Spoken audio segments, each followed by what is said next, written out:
할렐루야. 거룩한 주일 교회에 모여 예배하는 여러분에게 하나님의 크신 위로와 평강이 함께 하시기를 축원합니다.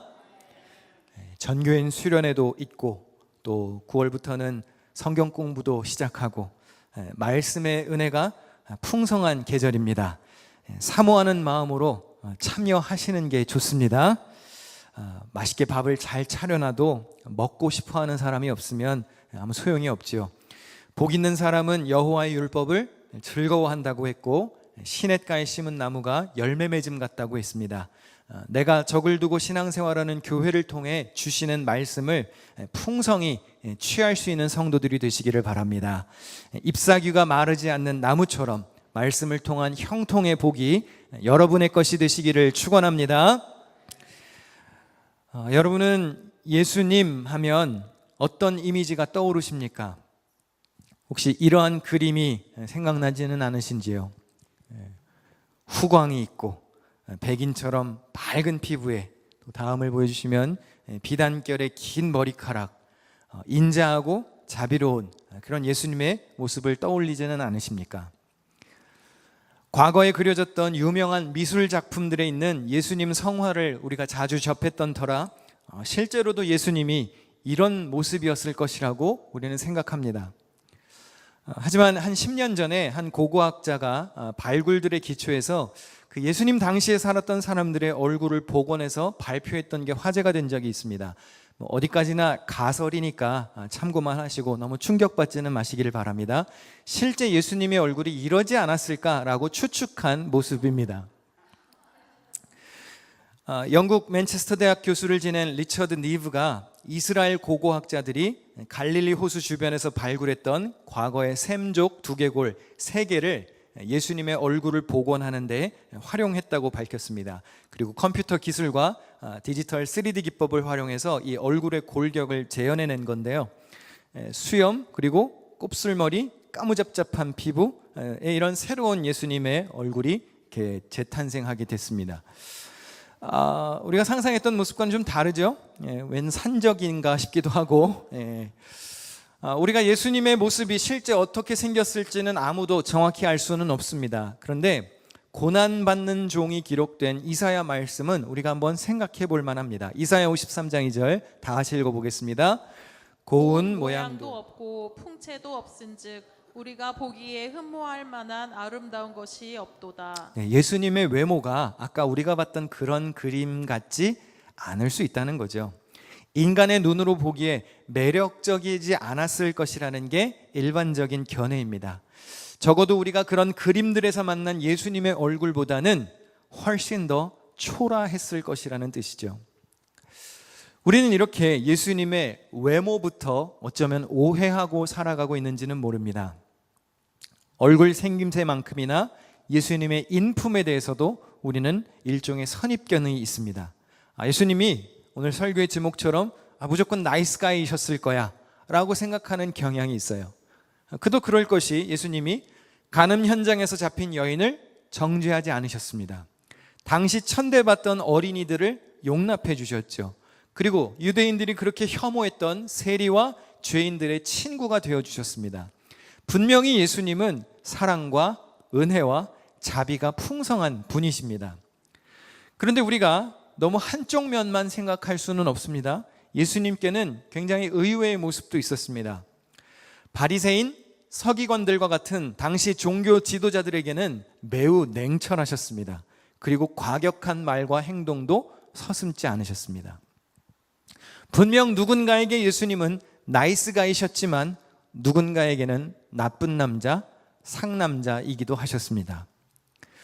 우리가 예수님의 참된 제자로 살기 위해서는 어느 한쪽 면만 인정하려고 한다든지 기울어진 말씀의 편식은 피해야 합니다. 음식을 골고루 먹어야 몸이 건강하듯이 은혜와 사랑이 담긴 주님의 말씀과 함께 심판의 경고 같은 쓴소리도 종합적으로 묵상해야 건강한 신앙생활을 할 수 있습니다. 예수님이 어떤 경우에는 나이스 하셨는지, 어떤 경우에는 상남자처럼 화를 내셨는지를 알아야 받아들여야 할 것과 멀리 할 것을 분별할 수 있습니다. 취할 것은 취하고 조심할 것은 경계할 줄 아는 그런 성숙하고 지혜로운 성도가 되어야 한다는 뜻입니다. 예수님은 매사에 다 나이스 하셔야만 해, 나에게 항상 자비만 베풀어 주셔야 해, 이런 이기적이고 고집스러운 생각은 버려야 됩니다. 가끔 우리가 하나님을 향한 존중하는 마음, 하나님을 향한 경외심, 이런 건 지키지도 않으면서 가끔 이런 건 또 밥 말아 먹기도 하죠. 그러면서 무슨 이유로 하나님은 나에게 계속 은혜만 베풀기를 원하시는지 우리가 그렇게 기대할 수는 없다는 뜻입니다. 분명 성경에 보면 하나님이 우리를 먼저 사랑하셨다고 했습니다. 그러면 다음 순서는 우리입니다. 우리가 하나님을 사랑해야 합니다. 여러분 늘 하나님을 우선순위에 놓고 사시기를 축원합니다. 성경에는 특별한 별명이 붙은 그런 장들이 있습니다. 가령 창세기 1장은 창조 이야기, 시편 23편은 목자의 시, 조금 전에 보았던 이사야 53장은 고난받는 종의 노래, 로마서 8장은 성령장, 고린도전서 13장은 사랑장, 네. 히브리서 11장은 그래도 말씀을 사모하시는 분들이 몇몇 계시네요. 감사합니다. 믿음장이라고 하죠. 그러면 우리가 오늘 읽었던 본문 마태복음 23장은 무슨 별명이 있을까요? 예수님이 욕하는 욕장입니다. 바리새인들과 서기관들을 욕하는 장인데요, 당시 종교 지도자들의 죄악을 경고하시면서 7차례에 걸쳐서 화 있을진저 강하게 꾸중하셨습니다. 그래서 마태복음 23장을 속된 말로 욕장이라고 부르는데 좀 있어 보이는 말로는 칠화라고 부릅니다. 재앙화자를 써서 칠화의 장이다 이렇게 부릅니다. 화는 서기관들과 바리새인들의 죄가 불러올 결과를 말합니다. 예수님은 그들의 미래를 예측하며 깊이 탄식하셨습니다. 이 화 있을진저의 화의 원문을 살펴보면 고통이나 슬픔을 드러내는 감탄사입니다. 이런 감탄사예요.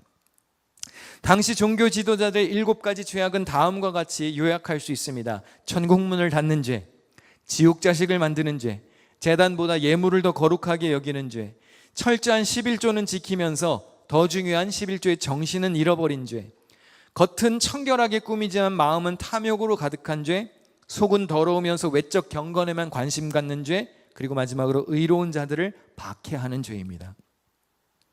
그런데 예수님이 신랄하게 비판하시는 이 말씀의 대상은 놀랍게도 바리새인들과 서기관들에게 직접 하시는 말씀이 아니라요, 이 말씀을 하시는 대상이 있습니다. 오늘 본문 1절을 다 같이 한번 읽을까요? 이에 예수께서 무리와 제자들에게 말씀하여 이르시되, 누구에게 하신 말씀입니까? 제자들에게 하신 말씀입니다. 지금 우리가 제자 시리즈 말씀을 전하고 있는데요, 제자라면 이런 말씀도 들어야 한다는 뜻이에요. 너희들은 이렇게 살지 말라는 뜻에서 주시는 가르침입니다. 화가 있을 것이니, 다시 말해 심판이 있을 것이니 이런 것은 하지 말라고 분명히 경고하셨습니다. 그런데 오늘날 만약에 우리가 이걸 무시하고 이걸 그대로 반복한다면 우리도 화 있을진저 책망받을 대상이 되고 맙니다. 나는 이렇게 해야 경건한 일이라고 생각을 해서 열심히 했는데 혹시 이게 오히려 예수님께 질책을 받을 만한 일은 아니었는지 생각해 보자는 뜻이죠. 오늘 본문 4절입니다. 또 무거운 짐을 묶어 사람의 어깨에 지우되 자기는 이것을 한 손가락으로도 움직이려 하지 아니하며. 여러분 주변에 보면 일을 할 때 입으로만 하는 사람들이 있어요. 그렇죠? 말만 들어보면 혼자 일 다 하는 것 같아요. 근데 자세히 살펴보면 아무것도 하고 있지 않는 사람 있죠. 힘든 짐은 다른 사람 어깨에 다 실컷 지워놓고 자기는 손 하나 까딱하지 않는 사람입니다. 나는 혹시 타인에게 이렇게 짐만 지우고 타인을 괴롭게 하고 못살게 구는 존재는 아닌지요. 우리가 2025년 서로 존중하자고 했습니다. 여러분은 얼마나 상대방을 높여주며 살고 계십니까? 빌립보서 2장 3절을 다 같이 읽겠습니다. 시작. 아무 일에든지 오직 겸손한 마음으로 각각 자기보다 남을 낮게 여기고. 겸손하게 자기보다 남을 낮게 여기라고 그랬는데 교만하게 자기보다 남을 낮게 여기지는 않습니까? 남을 미워하고 깎아내리는 것은 내가 너보다 괜찮은 사람이라는 교만에서 비롯됩니다. 그런 태도로는 타인을 존중할 수 없지요. 공격과 지적과 비판만 앞서게 됩니다. 하지만 이런 이들은 예수님의 말씀을 잘 기억해야 합니다. 너희가 비판하는 그 비판으로 너희가 비판을 받을 것이요 너희가 헤아리는 그 헤아림으로 너희가 헤아림을 받을 것이니라. 어찌하여 형제의 눈 속에 있는 티는 보고 내 눈 속에 있는 들보는 깨닫지 못하느냐. 다른 이를 공격하고 지적하기 전에 나 자신의 부족함을 겸손히 인정할 수 있는 그런 예수님의 참된 제자가 되어야 합니다. 오늘 본문 5절입니다. 그들의 모든 행위를 사람에게 보이고자 하나니 곧 그 경문띠를 넓게 하며 옷수를 길게 하고. 서기관들과 바리새인들이 사람들에게 보이고자 노력하는 행위를 지적하셨습니다. 여기서 경문은 가죽끈에 연결된 작은 상자를 뜻합니다. 이 작은 상자 안에는 말씀이 적힌 작은 두루마리가 들어가 있었습니다. 유대인들은 기도할 때 이것을 머리에 묶기도 하고 또 팔에 묶기도 합니다. 오늘날에도 보면 아주 보수적인 유대인들은 지금도 이렇게 띠를 팔에다 묶습니다. 이거를 테필린이라고 부릅니다. 서기관들과 바리새인들이 이 경문, 이 가죽띠를 넓게 만들었다고 했습니다. 이게 무슨 의미일까요? 나는 이만큼 경건해, 나는 이만큼 말씀 잘 지키는 사람이야 라고 자기의 신앙심을 과시하려고 했던 것입니다. 옷수를 길게 늘어뜨렸다는 말도 같은 맥락입니다. 경건함을 홍보하기 위한 행위였습니다. 예수님은 이렇게 사람에게 보이기 위한 행동을 경계하셨습니다. 그리고 산상수훈에서도 보면 분명 사람에게 보이고자 하는 경건 행위들을 지적하셨습니다. 대표적으로 기도할 때 이렇게 기도하지 말라고 그랬어요. 마태복음 6장 5절입니다. 또 너희는 기도할 때 외식하는 자와 같이 하지 말라. 그들은 사람에게 보이려고 회당과 큰 거리 어귀에 서서 기도하기를 좋아하느니라. 사람에게 보이기 위한 금식도 경계하셨습니다. 마태복음 6장 16절에 금식할 때에 너희는 외식하는 자들과 같이 슬픈 기색을 보이지 말라. 그들은 금식하는 것을 사람에게 보이려고 얼굴을 흉하게 하느니라. 기도와 금식은 좋은 경건 행위입니다. 예나 지금이나 기도와 금식은 여러분의 경건에 유익이 됩니다. 튼튼한 다리가 있어야 건강한 신체를 지탱할 수 있듯이 기도하지 않는 사람은 하체가 부실한 자와 같습니다. 여기 피트니스 센터에 다니시는 분들은 잘 아실 거예요. 운동하는 사람들이 몸을 만들기 위해서요, 대부분 남자들은요 상체 운동은 열심히 즐겁게 합니다. 왜 그렇죠? 팔, 어깨, 가슴 운동, 이거는 효과가 금방 나타나요. 그래서 사람들에게 보여주기가 쉽습니다. 알통. 욕심도 생기고 운동할 맛도 납니다. 그런데 하체는 죽을 맛이에요. 하체는 그렇게 사람들이 주목하는 부위도 아닙니다. 누가 지나가면서 다리 튼튼하네 이러지도 않죠. 그래서 종종 건너뛰고 싶은 게 하체 운동입니다. 제가 군대에 있을 때도요, 푸시업을 시킬 때는 사실 기분이 좋아요. 푸시업을 늘상 하던 편이라 그렇게 어렵지가 않았습니다. 그래, 해병대가 이 정도는 해야지. 그러고 열심히 푸시업은 잘했습니다. 근데 진짜 힘든 건 쪼그라뛰기였어요. 오리걸음 하는 거, 이거는 정말 고통스럽더라고요. 건너뛰고 싶은 것이 하체입니다. 하지만 여러분, 상체 근육이 아무리 발달해도 하체가 그걸 견디지 못하면 몸은 부실한 거예요. 마찬가지입니다. 기도와 금식은 하체 운동과 같습니다.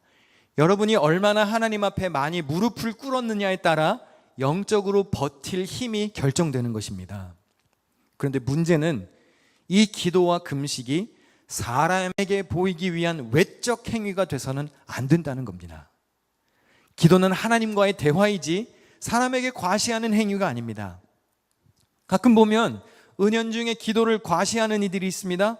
내 신앙이 너의 신앙보다 한 수 위라고 누르려 하는 듯한 이들이 있습니다. 여러분, 경건함을 과시하기 위해서 기도하시는 겁니까? 그러면 그 기도는 분명히 잘못되었습니다. 기도는 하나님께 하는 것입니다. 따라서 진정한 기도를 하나님께 많이 했다면 그만큼 여러분 안에 하나님의 뜻이 많이 담겨 있어야 합니다. 삶에서 성령의 열매가 드러나야 합니다. 그게 올바로 기도하는 사람의 특징입니다. 이 중에 혹시 지금 금식하고 있는 분이 계신가요? 그러면 누가 같이 밥 먹자고 그랬을 때 저 금식 중인데요? 이러지 마세요. 그냥 다음에 먹자고 하시든지 아니면 예 좋지요 하고 즐겁게 식사를 하십시오. 그리고 다음 끼니에 금식을 이어가시면 됩니다.